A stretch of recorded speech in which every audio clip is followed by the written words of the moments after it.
vous allez arbitre di Sengo,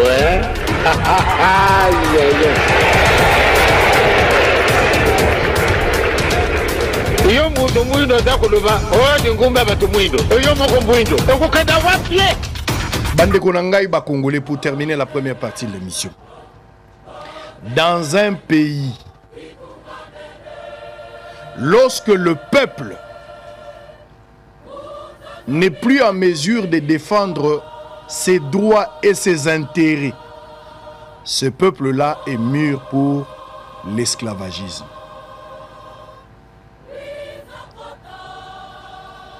Mboka o ezali mboka na yo na ngai. Tokuti balumumba ba pesi ba vina bango pona mboka o yekendete. Batu ba souffrir na société civile, na opposition, na majorité, ba bateli intégrité territoriale ya mboka o. Malgré nos différences, malgré nos faiblesses, malgré nos problèmes, ce qui nous unit est plus fort que nous-mêmes, c'est le Congo. À chaque fois, quand le doigt est malade, c'est les pieds qui l'amènent à l'hôpital. Les yeux surveillent pour que le doigt ne trébuche point. Et devant le médecin, c'est la bouche qui parle. Bolingo ya biso na Congo eza lokola ya mbisi na mai motako kabolango eza péché. Kaka liwa ndeko kabola. Pose-toi honneur. Yakolobakinaza Congolais, je suis libre chez moi. Tu dois te battre. Parce que le caractère n'est pas un don, mais c'est une victoire. Bozoti que la Congo na nani. Je suis tout à fait d'accord aujourd'hui. Le Congolais, moi, je suis d'avis que le Congolais Sengeliba Solola. Et je suis tout à fait d'accord. Kabila l'avait fait à une période. Tout ça, l'élection en 2006. Bemba a eu élection, Seigneur Lobi Kabila Moutazu. Bemba Lobi et Moutazu. Masasi et Beta la Gombe Baïgo Tanzami Bakufaki. Kabila a pris sa voiture à l'époque président de la République élu à Kenda Kotala Bemba Nandaku.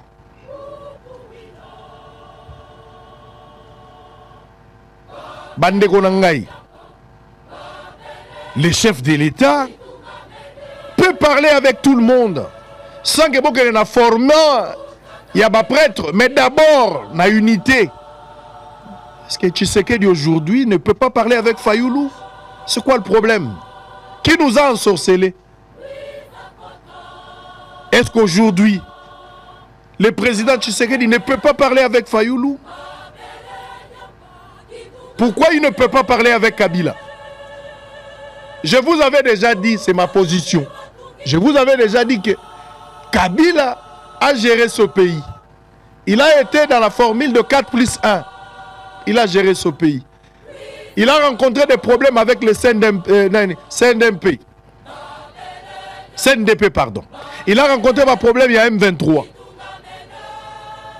Les autres ont M23. Il faudra, à mon avis, dans les États-Unis et ailleurs, l'ancien président va rebelle, mais va bibliothèque.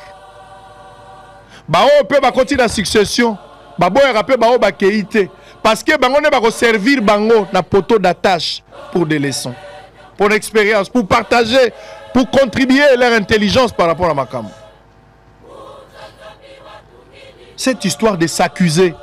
Mon goût n'a pas poussé, mais ils sont continuer à s'accuser.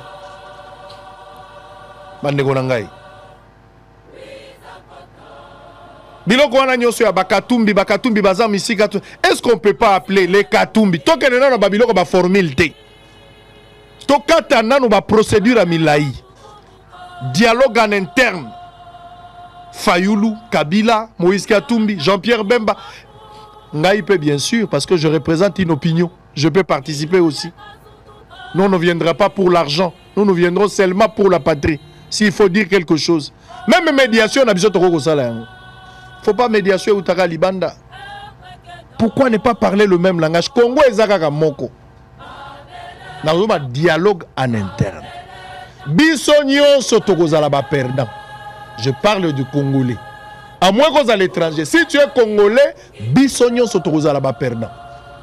Même si tu penses que yo la perdante parce que Moussala, peut-être tu vas te rendre compte que plus tard, héritage commun au Toza n'a pas de perdre.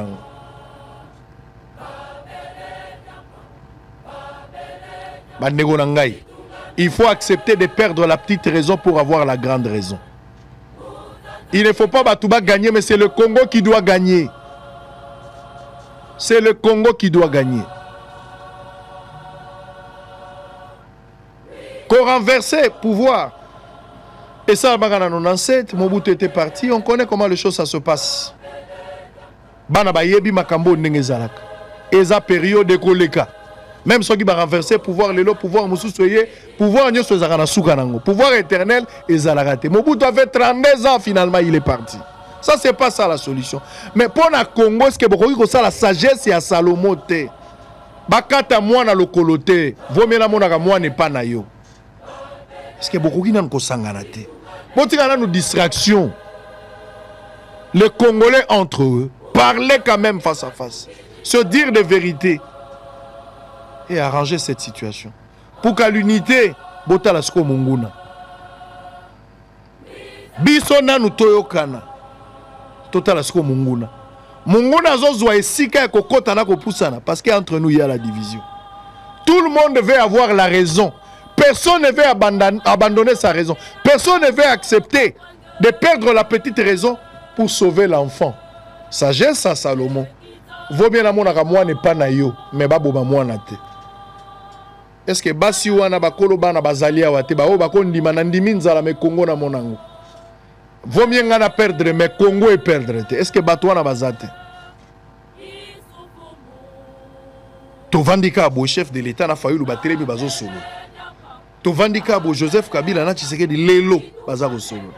Tovandi bo Katumbi lelo. Est-ce que vous sentez ce que ça fait dans l'opinion? C'est quoi le problème? C'est quoi le problème? C'est quoi le problème? Ce qui n'a une unité à pas manakate c'est quoi kozala te kozaka libanda. Bato nyos bazo komelanga balobi ote Kabila za na sima FC. Biloko wana eza makambo mokonzi ya mboka nda lobaki. Mokonzi ya mboka za informé. Soki Kabila za na FC bazana makambo bango bakosala. Mais ici moi je parle Kabila lokola moto azalaki chef d'état o azana expérience. Bananga wana même soki bakei eza eloko ya grave te. Eza kaka mutu na mutu azana ndenga supportaka nzala. Mutu musu mo pona lipapa ko kende rébellion. Mutu musu so azangi $10,000 na ke rébellion. Mutu na mutu ana ndenga supportaka nzala. Mutu musu mikateka baboyi bwa komi kuluna. Mais ce sont des petits trucs à résoudre. Mutu mo kende libulu na yete bakundi ebo ya kena mbongo. Même à temps comme président de la République, tu mourras, tu partiras. Le jour où la mort viendra, même si tu es dans ta maison, la mort vient te prendre. Nazak Osenga sagesse et à Salomon. Accepter de perdre la petite raison pour sauver le pays. Un dialogue en interne, urgemment. Tant ils ont joué en faveur na binote bato régime. Il y a s'accuser. Nengo Augustin Kabou à l'obiote, IDP ça rendre chef de l'État mauvais service. Bon, IDP ça on secrétaire général. Nani tosa obika kasi ezande yote. Pour s'accuser, vous n'en avez pas besoin. Acceptez de perdre la petite raison pour avoir la grande raison. Mettez-vous ensemble, discutez. Le pays est en train de partir. L'échec a toujours été orphelin. La réussite a toujours connu plusieurs pères. C'est le moment de parler. De discuter. Nazo salabino moral, mais je vous interpelle. Boza libre kondimatoko boya. Parlez d'abord entre vous. Qu'est-ce qui ne va pas? Qu'est-ce qui ne va pas? Et là quoi si kezate? Kabila comme président de la République. Aye ko remplacer papa na Yakoufi. Babemba bakangi, barubero bazabo ba rébellion za ebele. Kabila a accepté de perdre la petite raison, non pas par sa volonté, ezaki par contrainte. Aboni que Koto Bembazu, Koto Barubero Bazu, Koto, c'est vrai que Nganazo géré Kinshasa, mais les choses ne vont pas marcher. Il a accepté de perdre la raison. Tout le monde baye bavandi. Kabila avait perdu dans le temps la petite raison pour avoir la grande raison plus tard. Tant Basali 4+1. Après Yango, va organiser l'élection. Qui est resté plus fort? C'était Kabila. Accepter de perdre la petite raison pour avoir la grande raison. Je ne vais pas aller dans les détails. bato baza averti peuvent lire entre les lignes et comprendre. Wapi basi ya sa basi o Salomo akataki likambo o bayaki na bana moto ayina mwana babi bakata kaka mwana toka bola bite yo zo mwana na mona kaya tapa na yo ba comprendre mukolo mwana nani. Est-ce que bakolo Congo bazali? Quel héritage vous allez laisser à ces enfants? À nos enfants vous allez laisser quoi? Lisolo nini bokobeta période ngo ezalaka ndenge nini? Ezaka période au Congo ezalaka balkanisé, ezaka période au Congo babotolaka biso mboka, et yaki période nini? Même l'unité, populariser la guerre pour permettre à la population de s'attaquer contre l'ennemi. Ça passe par l'unité en interne. Sans l'unité, vous n'allez pas arriver. Faites cette unité-là. Unité ko benga binobo benga nanga kota na ndaku. Bakosa ki okota na ndaku. Zonga makasi. Babanda ko yebisoni na nzela. Baloba na ngato bo mamutubo. Baloba ki to salabo. Baloba ki to salabo. Allez zonga kuna na simu. Bande kono ba kendo bunda. Faut avoir la sagesse dans tout ça. On a besoin de la sagesse même. Si vous ne voulez pas les dialogues en interne, vous ne voulez pas vous parler en interne, Bolingi spectacle est désolant, alors les conséquences néfastes et cause à la réelle. Advienne que pourra. Nous avons une guerre contre le Rwanda. Je ne vous demande pas de faire un dialogue avec le Rwanda. Ce n'est pas ce que je vous ai dit. Mais je veux voir cette image de voir chef de l'État avec Fayoulou, avec Moïse Katumbi, avec Matata Mponyo. Tous ceux qui prétendent être leaders autour d'une table et discuter. Ça bokene makamilaï.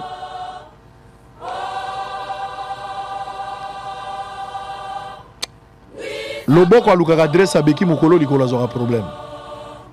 Le boko aluka adresse à Beki Mukolo likolo zora problème.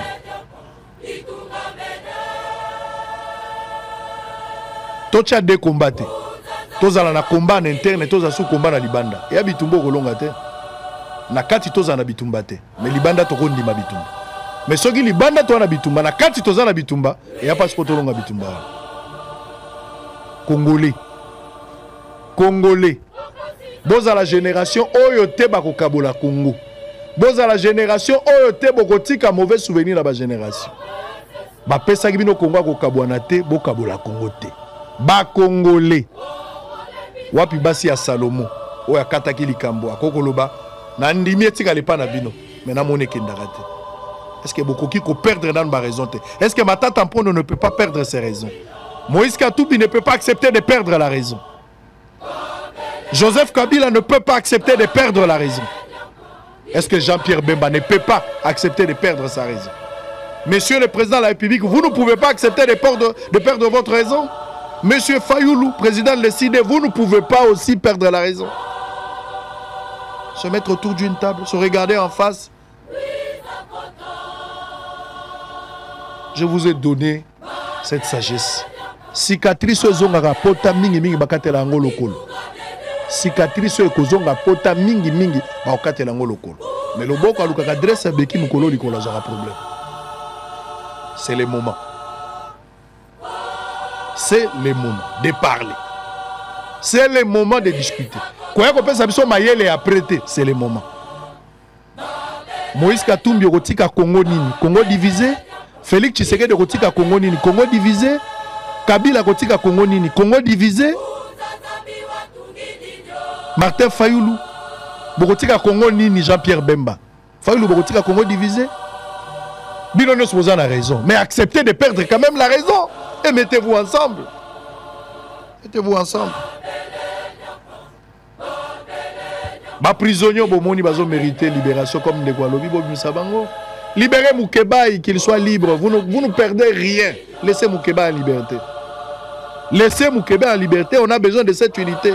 Jean-Marc Kaboun jusqu'à aujourd'hui il ne sort pas. Vous pouvez le laisser partir. Vous pouvez le laisser partir. On a besoin de son intelligence au nom de l'unité.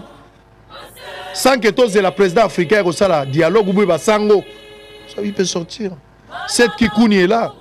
Pourquoi ne pas faire sortir ce genre, discuter avec ce sont des Congolais. Ce qui est passé est passé. Bobunda tout en étant divisé, l'ennemi va avancer plus vite. Et l'État ne va pas jouer la faveur Nabil. L'arbitre dit c'est moi.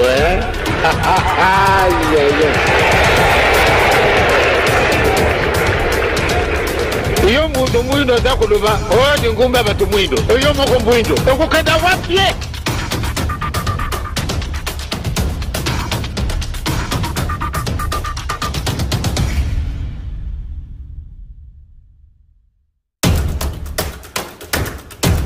eloko ndenge na ndenge tokokusala yango kasi mwaye ezali te na ntina nini eloko ezangi biso yango wana nde tozikoka tozwa esepesamane na yo mwana papa sumokimbawa yebandako na tata na yo tata na yo alingaka nini tata na yo alingaka nini ke malamu nde yo na ngai toyiba makambo wana pamba te azali tata na biso mais avec plus ma condition